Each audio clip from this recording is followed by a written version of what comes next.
हम विवाह का निषेध से कंटिन्यू करते हैं। पुस्तक हम कर रहे थे ब्रह्मचर्य व्रत का पालन और काम विकार पर विजय। विवाह का निषेध। शास्त्रों में तो विवाह के लिए भी बहुत से नियम हैं।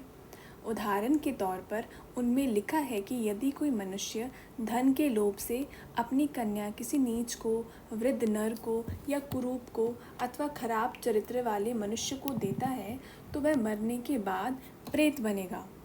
अब आप ही बताइए कि आज कौन से ऐसे माता पिता, संरक्षण, गार्डियंस या अभिभावक है और कौन ऐसी कन्या या ऐसा बालक है जिसे धन की लिप्सा नहीं रहती। आज तो पुत्र वालों की ओर से सगाई निश्चित करने से पहले ही दहेज में स्कूटर, टीवी, बैंक बैलेंस इत्यादि तय कर लिए जाते हैं और कई कन्याओं के माता पिता भी लड़के के नाम कितना बैंक बैलेंस है, उसके पास कार है या नहीं, इस प्रकार की बातों की छानबीन कर लेते हैं। शास्त्रों में तो इस प्रकार के विवाह को, जिसमें धन, द्रव्य इत्यादि का लालच किया जाए और शील इत्यादि ना देखा जाए, आसुरी विवाह कहा है। मालूम रहे कि शास्त्रों में 8 प्रकार के विवाह का वर्णन है, जिनमें सर्वोत्तम ब्रह्म विवाह है। वह विवाह आज के विवाह से सर्वथा भिन्न है। इसका पता न होने के कारण ही आजकल के माता पिता वासना युक्त विवाह करा रहे हैं। नेक्स्ट टॉपिक है, आज श्री लक्ष्मी तथा श्री नारायण जैसे सुशील कहाँ हैं? फिर करोड़ों में से कोई यदि इन धन लिप्सा से छूटा भी हो तो बताइए कि कितने ऐसे बालक बालिकाएं हैं जिनके विवाह की बातचीत से पहले किसी से दिल नहीं लगा होता। मन से तो वो किसी न किसी को पहले ही वर चुके होते हैं। कई तो कर्म से भी कुछ न कुछ भ्रष्ट हो चुके होते हैं। यह भी ना हो तो यौनाकर्षण, सेक्स और तथाकथित लव एवं विलासता पूर्ण लव एंड लग्जरी नावल या अश्लीलता से भरा ऑब्सीन साहित्य तो वह पढ़ चुके होते हैं। पूर्णतः बेदाग तो कोई भी बचा नहीं होता। तब उनके शील की क्या कहे। वे तो अपने खान पान और पहनावे में किसी न किसी फिल्म स्टार को ही अपना आदर्श मानते हैं, ना कि किसी धर्माचार्य को। माता पिता ये थोड़े ही देखते हैं या जानते हैं कि जिस बालक के साथ सगाई की बात चलाई जा रही है वह रिश्वत तो नहीं लेता, उसकी दृष्टि वृत्ति तो खराब नहीं, वह चरित्रहीन तो नहीं। बल्कि उन्हें तो यदि ये मालूम हो जाए कि उस लड़के की इतनी ऊपर की कमाई है तो वे खुश होते हैं। सगाई तय करने वाले ही ध्यान खिंचवा कर कहते हैं, इस लड़के का इतना वेतन है और इतनी ऊपर की कमाई है। फिर कितने ही बालक बालिकाएं सिगरेट पीते, नशीले पदार्थों, ड्रग्स का सेवन करते, गंदे नॉवल पढ़ते और आए दिन सिनेमा, टीवी में दुष्चरित्रता की बातें तो देखते सुनते ही हैं। अतः कुशील से विवाह न हो, इस शास्त्राज्ञा का भी कहाँ पालन होता है। आज जो लोग ब्रह्मचर्य व्रत का पालन करना चाहने वाले अपने पुत्रों पुत्रियों को विवाह के लिए जोर देते हैं, उन्हें सताते एवं आतंकित करते हैं और शास्त्रों की दुहाई देते हैं, उन्हें चाहिए कि पहले कोई श्री नारायण और श्री राम के समान सुशील वर तो ढूंढे। क्या इस कलिकाल में ऐसा वर कोई मिलता भी है? मनु ने तो मनुस्मृति में कहा है कि यदि शास्त्र के ये शर्तें पूरी नहीं होती, अर्थात यदि कोई सुशील चरित्रवान वर नहीं मिलता तो कन्या को आजीवन कंवारा ही रहने देना चाहिए। जो लोग संदेह करते हो उन शक्की मिजाज वालों से हमारा निवेदन है कि शक और वहम छोड़ दे और वेग का प्रयोग करें। पंडित लोग तो इस बात में ही खुश हैं कि खूब शादियां हों, क्योंकि उनकी इसी तरह की कमाई होती है। माता पिता भी फौरिग होना चाहते हैं, परंतु अफसोस ये है कि सभी देते हैं शास्त्रों की दुहाई। प्रसिद्ध अंग्रेज नाटककार एवं कवि शेक्सपियर ने इस बात की अच्छे शब्दों में भर्त्सना की है। इसके अतिरिक्त ऊपर हम जिस श्लोक की चर्चा कर रहे थे उसमें वृद्धाय, कुरूपाय शब्द भी है। यदि सतयुग और त्रेतायुग के देवतुल्य नर नारियों से तुलना की जाए तो आजकल के नर नारी कुरूप एवं वृद्ध ही तो है। कमरें झुकी हुई हैं, आंखें बंद अंदर की धसी हुई या तो कमज़ोर, चेहरे तेज और ओज से रहित व पीले या हरे हुए, किसी को कब्ज, किसी को सर का दर्द, किसी का दांत टूटा हुआ, किसी ने चश्मा लगाया हुआ, किसी को ब्लड प्रेशर, रक्तचाप बढ़ा हुआ, किसी को श्वास रोग, किसी को चमड़ी का रोग तो किसी को स्वप्न विकार। कुछ ना कुछ तो हरेक को लगा ही हुआ है। सारे शरीर पर कितने तो घावों एवं चोटों के निशान हैं और हर आए दिन कुछ न कुछ होता ही रहता है। ऐसे अंग भंग, दीनहीन, दुर्बल एवं क्षीण मनसा लोगों को कुरूप नहीं कहेंगे तो क्या श्री लक्ष्मी, श्री नारायण या श्री गीता या श्री राम के समान सुंदर कहेंगे? फिर ज्ञान की दृष्टि से देखा जाए तो अब सभी बूढ़े भी हो चुके हैं, क्योंकि सत्ययुग और त्रेता युग बीत चुके, द्वापर युग भी बीता और अब कलयुग भी दम तोड़ रहा है।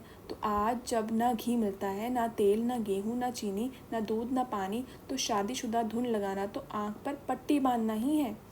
आज जो लोग शास्त्रों के हवाले देकर वासना भोगात शादी के लिए बालक बालिकाओं को बाध्य करते हैं और फिर व्रत की इच्छा प्रकट करने पर उन्हें आतंकित करते हैं, वे भला सोचे कि आज शास्त्र मत के अनुकूल वर वधू है कहाँ।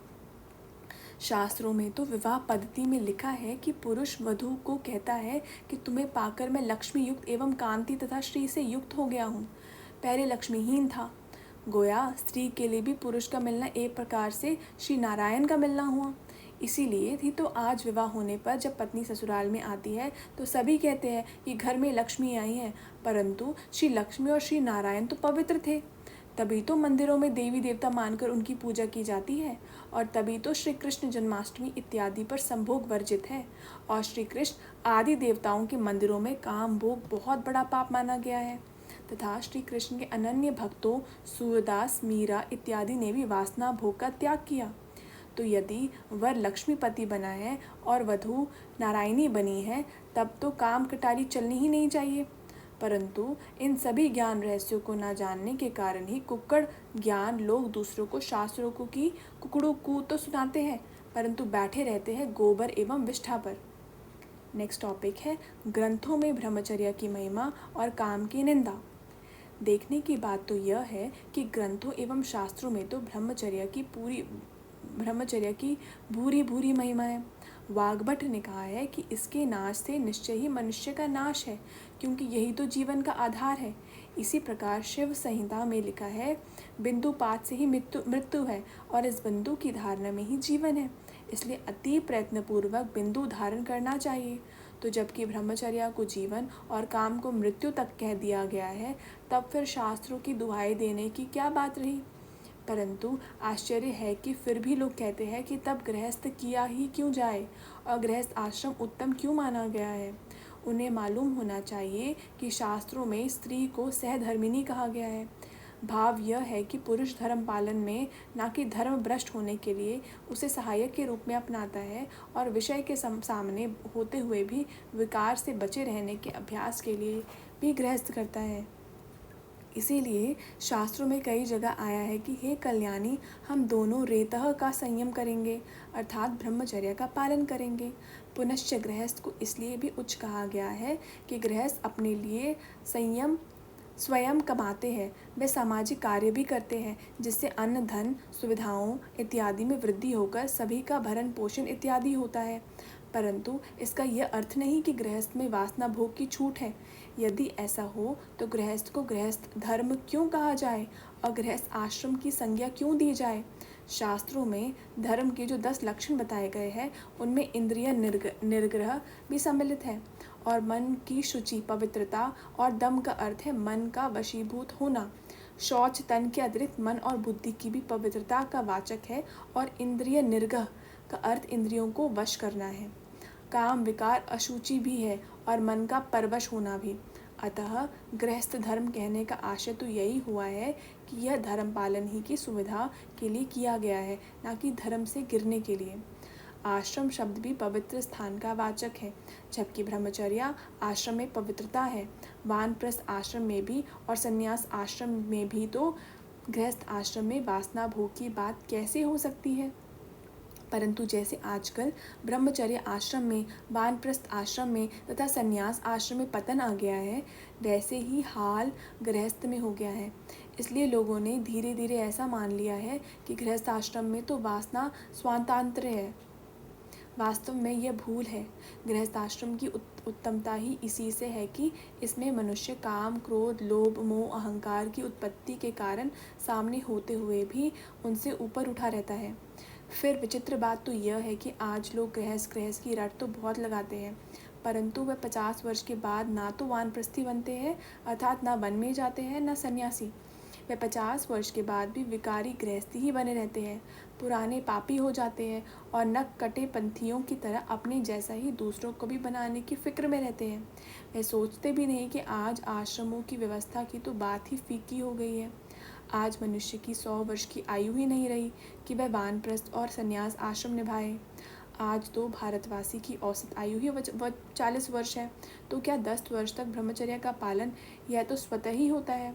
11 से 20 वर्ष गृहस्थ, 21 से 30 वर्ष तक वानप्रस्थ और 31 से 40 तक संन्यास आश्रम निश्चित कर लिया जाए, संसार के लिए हंसी का विषय हो जाएगा। 21 वर्ष के बाद यदि सभी वन में चले जाए तो सब कार्य धंधे बंद हो जाएंगे और वन ही नगर बन जाएंगे। फिर आज वन बचे ही कितने हैं।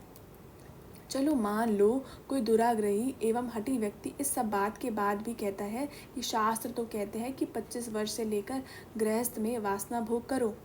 ऐसे मनुष्य को सोचना चाहिए कि शास्त्र तो ये भी कहते हैं कि मनुष्य 10 बच्चे पैदा करे। तब क्या आज देश और दुनिया की ऐसी दशा है कि गृहस्थी 10 बच्चे पैदा करे। हर गृहस्थी को दूध की 10 बोतलें मिलेंगी भी, उनके लिए स्कूल या कॉलेज में जगह भी होगी, उन्हें नौकरी मिल सकेगी। तब तो हर दंपत्ति को कहीं आने जाने के लिए उन्हें अपनी ही बस करनी होगी या अपना अलग ही रेल का डिब्बा लेना पड़ेगा। क्या उन्हें तेल घी इत्यादि भी मिलेगा या उन्हें गेहूँ भी कहाँ से मिलेगा। आज तो प्रतिदिन समाचार प्रकाशित होते हैं कि अमुक पिता ने अपने 7 बच्चों को दूध में विष घोलकर पिला दिया क्योंकि उनके पास पेट पालने के लिए कुछ न था। आज अमुक माता ने अपने मरे पुत्र का राशन खा लिया। अमुक ने अपने बच्चों को बेच दिया। फला शहर में स्त्रियां रोटी और धन के अभाव में अपना तन बेच रही हैं। सरकार भी कहती है कि संतति निरोध करो। तब ऐसी संकटकालीन परिस्थिति में सभी मानते हैं कि शास्त्र का यह मत है कि 10 बच्चे पैदा करो, पालन करना हानिकारक है। अतः जबकि मनुष्य संकट काल में शास्त्र मत को भी ताक पर रख देता है, तो उसे सोचना चाहिए कि आज देश के संकट काल में यह रट लगाना कि गृहस्थ में वासना भोग शास्त्र द्वारा वर्जित नहीं है, कहाँ तक उचित है। मरने की घड़ी आ पहुंची है, दुर्भिक्ष पड़ रहे हैं, हर जगह क्यों लगे हैं। इंसान परेशान है और फिर भी जैसे अफीम की रट लगाता है, वैसे उन्मत्त होकर काम जो कि वास्तव में विषपूर्ण नशा है की रट लगाना, नष्ट बुद्धि वाले मनुष्य की तरह बात करना है। समय और स्थान का ज्ञान हमारा नेक्स्ट टॉपिक है। काम के लिए आतुर व्याकुल होने के लिए मनुष्य को ये मालूम होना चाहिए कि शास्त्रों में भी लिखा है कि कैसा भी भ्रष्ट मनुष्य क्यों न हो, निम्नलिखित स्थानों पर तथा निम्नलिखित अवस्थाओं में स्त्री सहवास वर्जित है।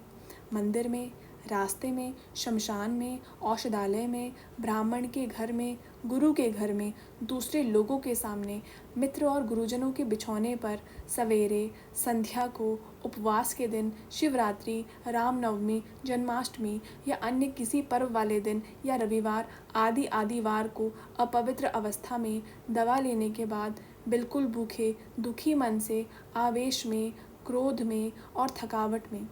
ऊपर 1 से लेकर 8 तक का उन स्थानों का वर्णन है जहाँ वासना भोग नहीं होना चाहिए और 9 से 16 तक उन समयों, तिथियों, दिनों या पर्वों का वर्णन है जब संभोग नहीं होना चाहिए और 17 से 21 तक उन अवस्थाओं का उल्लेख है जिनमें भी यह वर्जित है। अब हम इनमें से प्रथम दो पर अर्थात स्थान और समय पर विचार करते हैं। नेक्स्ट टॉपिक है स्थान और समय। वास्तव में कामांध नर नारियों को पता ही नहीं कि वर्तमान समय ऐसा धर्मग्लानि का समय है जब स्वयं कामारी परमपिता परमात्मा शिव सत्युगी पवित्र सृष्टि की पुनः स्थापना के लिए अवतरित हुए हैं। अतः अब जो ये समय चल रहा है यह अज्ञान अंधकार की रात्रि है। इसका हर दिन शिवरात्रि है। जैसे जन्माष्टमी के अवसर पर श्री कृष्ण का और रामनवमी के दिन श्री राम का गायन और आह्वान होता है, अब श्री कृष्ण श्री नारायण के सत्युगी राज्य के लिए तथा श्री राम के त्रेतायुगी राज्य की पुनः स्थापना के लिए ईश्वरीय कार्य हो रहा है।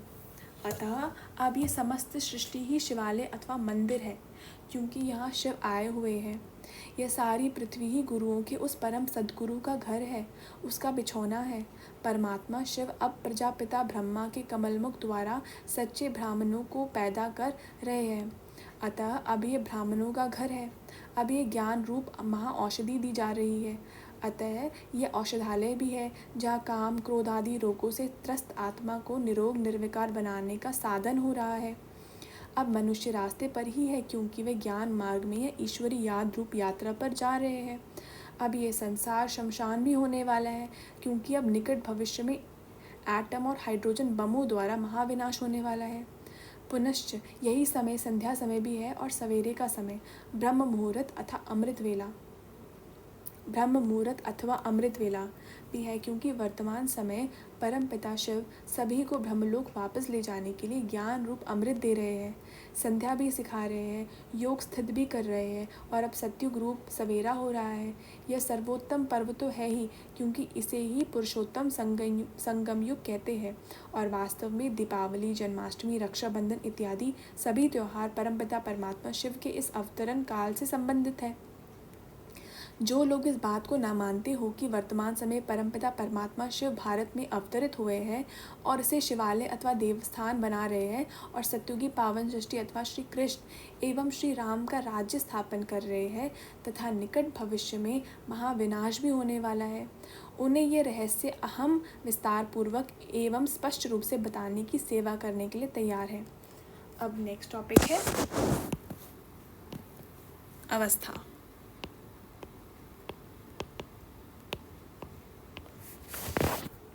ऊपर 17 से लेकर 21 तक जिन अवस्थाओं का वर्णन किया गया है, आज देखा जाए तो मनुष्य उनमें से ही किसी न किसी अवस्था में है। मानसिक रूप से अपवित्र अवस्था में तो सभी ही है। हर एक आत्मा को शांति की भूख भी है, सभी के मन दुखी है और उनमें आवेश तथा क्रोध भी भरा है। अनेक जन्म लेते लेते अब सभी आत्माएं विश्व शांति के लिए पुकार रही हैं, गोया थकी हुई भी है। अतः इन अवस्थाओं को देखते हुए भी मनुष्य को अब काम को पूर्ण रूपेण छोड़कर पवित्र एवं योग युक्त बनना चाहिए क्योंकि अब सृष्टि की संकटकालीन स्थिति है। इस पर भी यदि कोई नहीं समझता तो उस दुर्भाग्यशाली मनुष्य की क्या कहे। वह तो पतित ही बना रहना चाहता है और विष को छोड़ने के मामले में भी व्यर्थ ही जिद किए हुए है, ऐसा मानना चाहिए। परंतु उसे उतना तो मालूम होना ही चाहिए कि शास्त्र भी बार बार इस बात को कह रहे हैं कि जो बालक अथवा बालिका आजीवन ब्रह्मचर्य का पालन करना चाहते हैं उन्हें न रोका जावे। कम से कम इतना सहयोग तो सभी से इच्छित है ही। नेक्स्ट टॉपिक है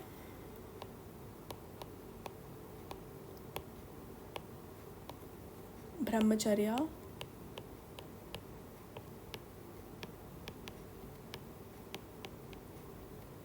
और मस्तिष्क